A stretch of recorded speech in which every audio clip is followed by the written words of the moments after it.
Welcome to Constellations, the podcast from Kratos, where industry leaders share their thoughts and experience on the future of space business, policy, and opportunity. If you like Constellations, please support us by giving a rating and review on iTunes. And don't forget to share this podcast online to help our community grow.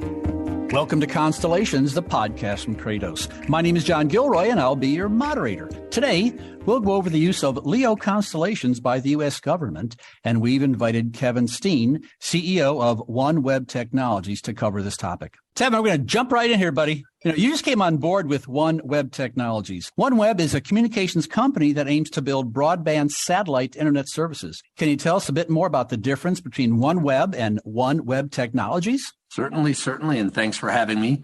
So OneWeb Technologies, we're a wholly owned subsidiary of OneWeb.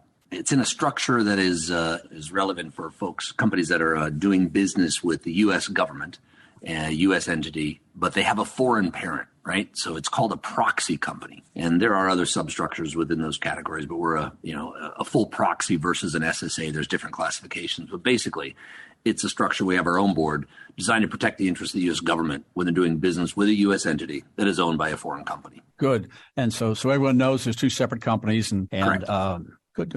OneWeb Technologies is taking LEO constellations to the U.S. government. Tell us more about that. You bet. So for folks who are familiar or not familiar with the satellite industry, right, the demand for connectivity continues unabated. Right? Enterprises want to be connected. Individuals want to be connected. Governments want to be connected. They're folks, they're either their military personnel or their other government-oriented agencies. No matter where they are, they want to be connected. Satellite technology is involved. Over the past 30 years, right, the concept and the benefits of a LEO constellation was developed several years ago. So OneWeb Technologies, we're focused on delivering secure, resilient connectivity to support the U.S. government requirements based on a LEO constellation. I'm sure we'll talk about more what a LEO means in a little bit. For the connectivity element combined with, we deliver, right there, our connectivity element based on a LEO constellation with the value-added services that we wrap around it, and we'll go through that in a little bit, I'm sure. But it's an exciting time. LEO constellation is a little bit of a buzz right now, but technology is proven, and we're rolling out. I've interviewed a few people from the DoD, several generals. Resiliency is a big subject for them. They've been out in the field. That is really the motivator for them, resiliency. Yeah, absolutely, right? That is paramount for them when you think about their mission, what they're trying to do to be successful. Resiliency is hypercritical. Yeah. I have a friend who's a high-level person over at FEMA, and they really depend on communications. They want resiliency too. Believe me, FEMA does, because there's a storm going on. They're trying to save lives. And so I don't think the DoD is the only place in the federal government that, it's really important for a lot of these agencies to have this communication. So what sectors within the U.S. government is OneWeb targeting? Well, so we just touched upon military branches, obviously, and then other government agencies, three-letter agencies and such. But think about border protection, border patrol. Think about locally funded state initiatives, right? Prison bureaus, policemen, firefighters, first responders. You just put FEMA maybe in that category. And then civilian programs, right, that are federally funded. Say we're doing a great project in Alaska to connect schools, right, to the internet, to give them reliable connectivity from an education perspective. Right. And I think there's an increasing emphasis since COVID on state and local applications. There's tons and tons of applications. If you look at the United States, Wyoming, there's huge amounts of veterans in rural areas, and they need that service, don't they? Yep, that is absolutely correct. And so there's multiple states with those types of initiatives to connect those. Now, from a go-to-market perspective, right, we're not necessarily a consumer-oriented company, right? But we do look at those types of programs that are all from federal funded all the way to state funded to see what we can do to help. But we're focused more on the enterprise, military-oriented aspects than we are on individual consumers. Yeah, I just want to maybe set the stage before we focus in on the military folks. They're just up the road, so they're listening. We know that. So why are military customers seeking low latency satellite broadband?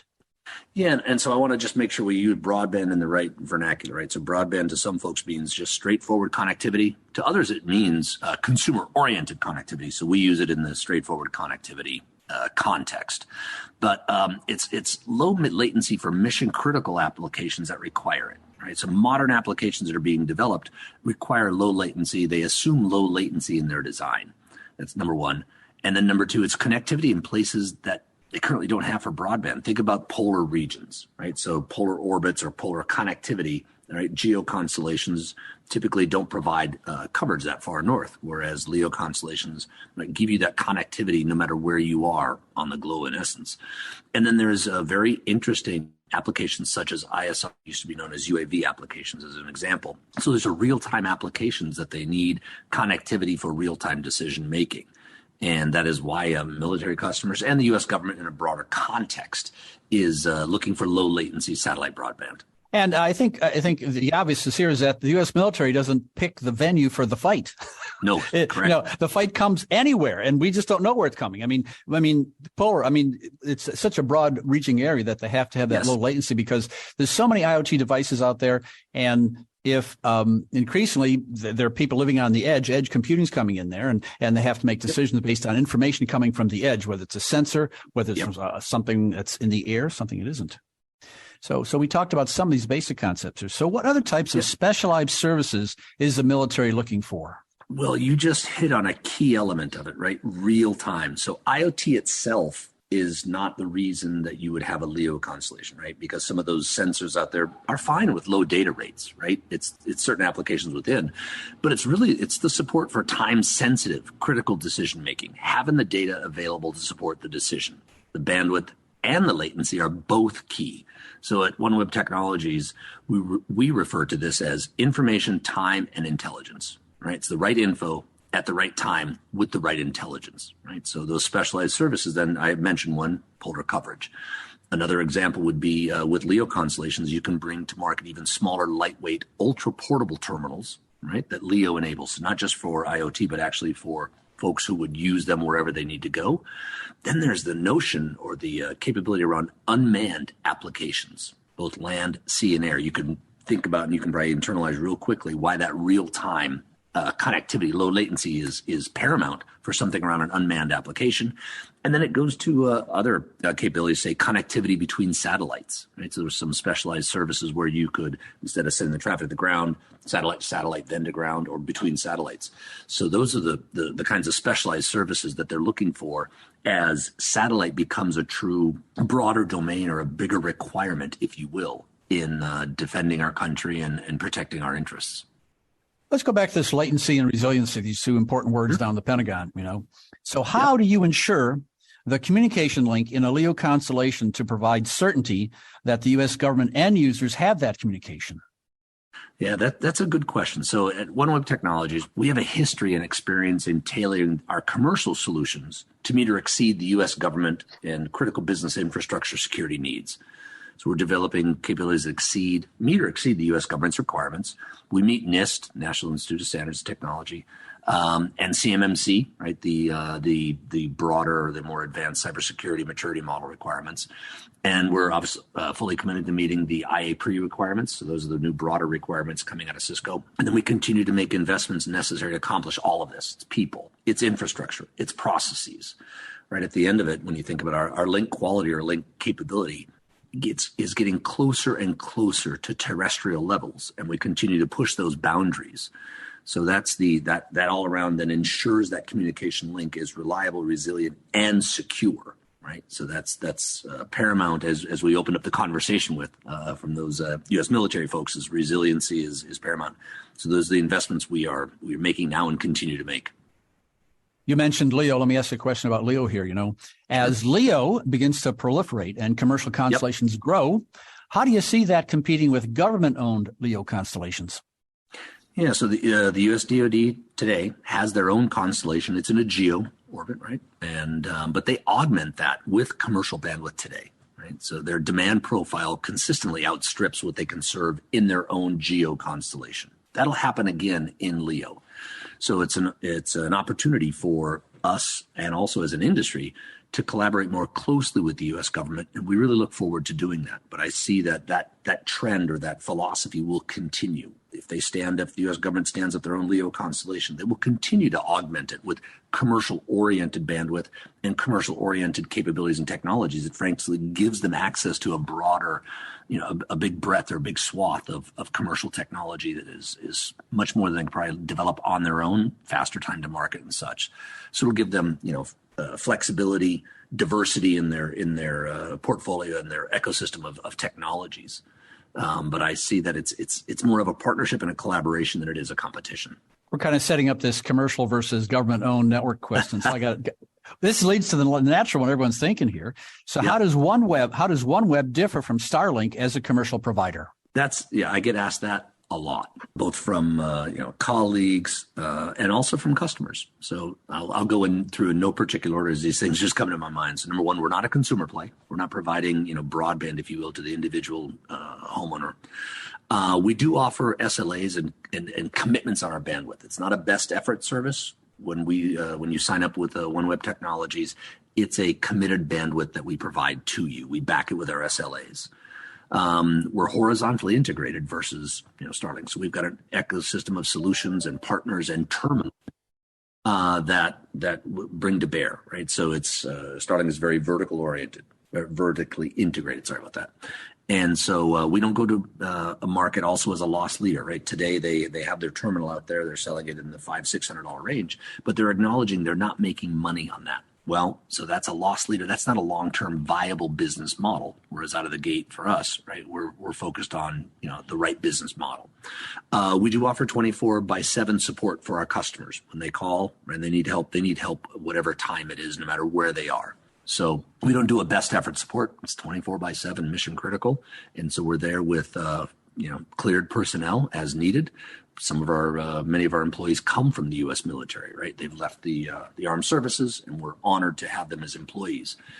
So there's another example maybe of some of the differences, but our focus here at OneWeb Technologies is 100% on the U.S. government, be it those branches that we described for the military or those government agencies or federally and state-funded programs, right? That is 100% of our focus. Did you know we launched the Constellations Podcast back in 2017? It was a small step for man, but a giant leap for podcasting. Today, thousands of people from all over the world listen to Constellation. And thanks to you, we've grown into more than just a podcast. Now you can sign up for the Constellation newsletter at constellationspodcast.com to access original articles, podcast summaries, and contributed posts. Here we are in December, and I'm sure companies are looking at projecting for next year, the next 5 years, and they do the same thing in the federal government. I mean, they have to budget allocations for the next few years because a lot of these projects are just massive projects. So what do you think the expectation and possible investments the U.S. government should make with commercial SATCOM companies when the government may need their services in time of conflict?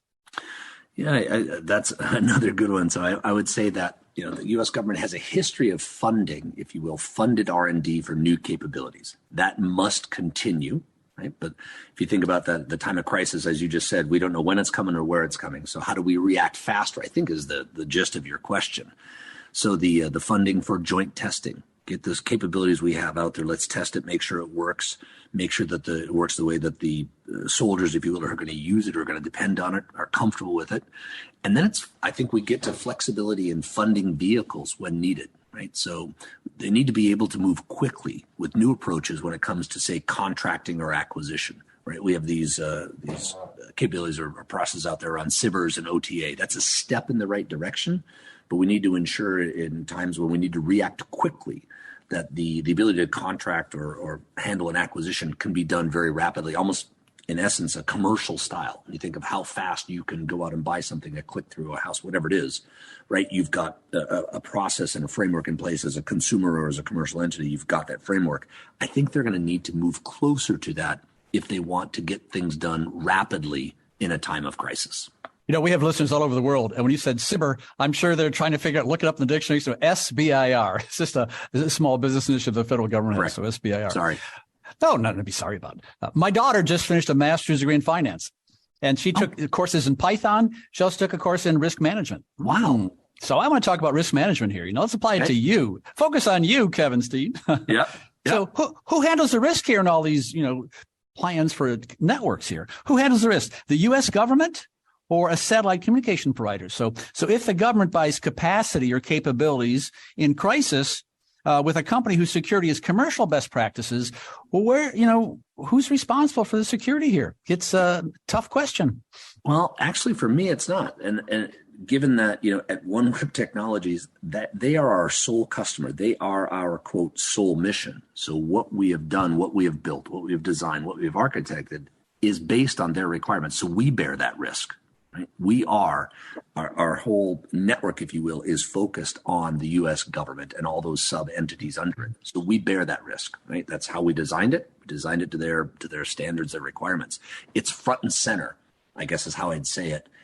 Our architecture and design, their requirements are front and center and not an afterthought. So we don't scramble to catch up to those requirements, and we step forward and take the ownership and the responsibility for those requirements. Well, here in the Washington, D.C. area, we got NIST, we got associations, we got agencies. Yeah. This is ground zero for standards battles. I mean, there's no more swords than you like to see in the movies. They get a few people get in a room and they have these battles. They throw chairs and yell and scream. And so there's all kinds of standards here. So Mike, this is leading to the question, of course, is that, so what do you think about baseline security versus standards for security? So this question around standards has been waged in the satellite industry now since I joined. I know. It's a hot topic when you think about, we're all used to our phones working everywhere, no matter where almost everywhere we go on the planet. But I think that standards is a great discussion. It's they provide clarity on requirements and how to meet them. Absolutely. Everyone then does it the same way, right? But when you think about it, in one way, standards can stifle innovation.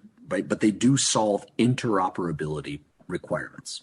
Think of it like McDonald's versus Morton's. Every time you drive around the country, go to McDonald's, you're going to get the same thing, but you're going to get what's on their menu. You go to maybe a Morton's or others, you got to find them. It's going to cost you a little more, but you're going to have some pretty interesting experiences. But so I think there's the yin and the yang around it. If the government is going to specify standards, right, then they have to respect them or stick with them during the contracting process, so that there's a level playing field.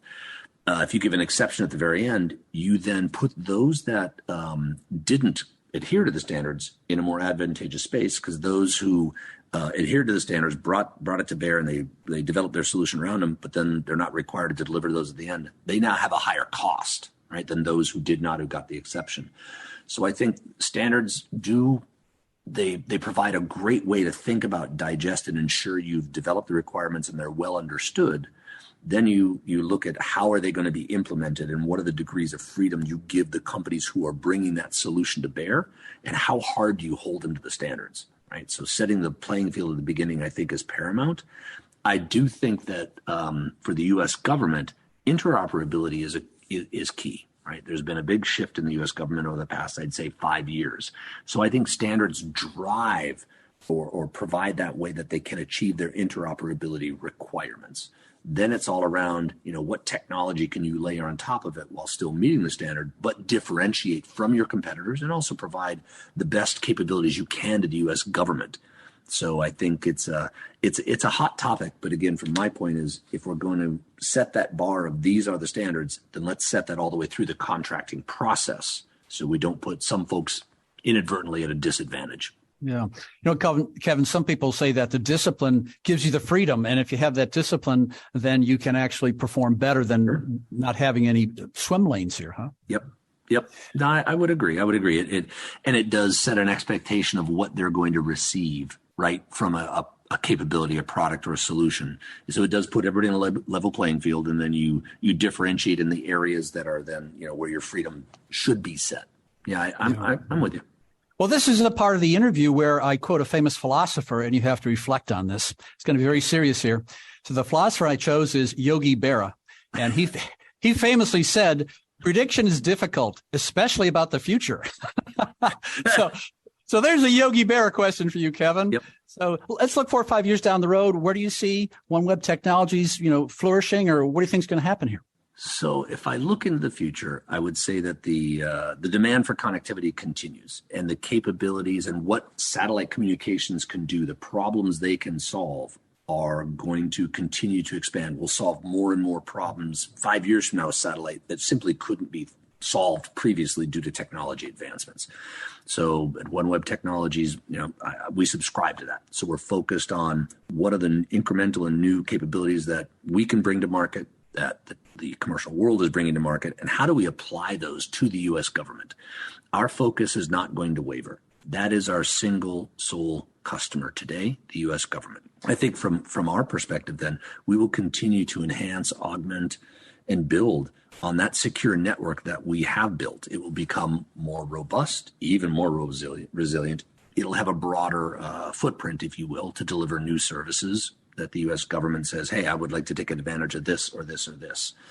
So one of our key strategies is to ensure that we can adopt additional technologies as they come to market, not paint us into a corner, but also really overachieve on what the U.S. government is looking for out of the things we talked about relative to resiliency and security. So for us, we're looking to be a premier provider and a trusted partner to the U.S. government. They can rely on us. They can trust us. When we say we're going to deliver X, we're going to deliver X. We're not going to let them down. And that's front and center for us, right? That's the most important thing. And then the business side of it will take care of itself if we do our job. Well, Kevin, I think you've given our listeners a deeper understanding of OneWeb Technologies. I'd like to thank our guest, Kevin Steen, CEO of OneWeb Technologies. Thanks, Kevin. Thank you very much. Thanks for listening to Constellations, the podcast from Kratos. If you like this interview, please subscribe, tell a friend, and give us a review.